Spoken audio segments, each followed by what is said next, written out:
কঠিন প্রতিপক্ষ ভারত, তাতে কোনো সন্দেহ নেই। তবে একেবারে অপরাজেয় নয় যে তারা, তা অতীতে প্রমাণ করেছে বাংলাদেশ।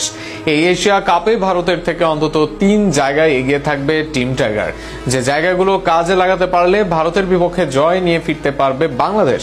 সব মিলিয়ে ভারতের বিপক্ষে কোন কোন জায়গায় এগিয়ে বাংলাদেশ, তা নিয়ে বিস্তারিত থাকছে প্রতিবেদন।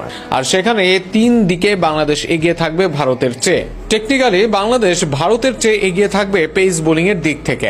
হ্যাঁ, ভারতীয় দলে আছেন বুমরার মতো বোলাররা, তবে এই এশিয়া কাপে তাকে যোগ্য প্রতিদ্বন্দ্বিতা দেবেন বাংলার ফিজ। অপরদিকে হার্দিক খারাপ করছেন না, দলে আছেন আর্শদীপ, তবে নিয়মিত নন তিনি। সেই জায়গায় বাংলাদেশ দলে আছেন অভিজ্ঞ তাসকিন ও ফর্মে থাকা তানজিম সাকিব। পেস বোলিং শক্তির জায়গা নয় ভারতীয় দলের, আর সেটাই হতে পারে বাংলাদেশের মূল অস্ত্র। ব্যবধানটা কাজে লাগাতে পারলে ম্যাচেও ফলাফল হতে পারে ভিন্ন। বাংলাদেশের থেকে ভারত এই ম্যাচে বেশি থাকবে মানসিক চাপে। ভারতের বিপক্ষে নিজেদের সবটা উজাড় করে বাংলাদেশ, সবাই চেষ্টা করেন নিজেদের সেরাটা দিতে। এর বাইরে বাংলাদেশের এই ম্যাচে সাধারণত নেই হারানোর কিছুই। বিপরীতে সাম্প্রতিক সময়ে এই ম্যাচকে ঘিরে আলাদা উত্তাপ রয়েছে। আপার হ্যান্ডে থাকা ভারত এই ম্যাচ হেরে গেলে তাদের সমর্থকদের থেকে আসবে বাড়তি সমালোচনা।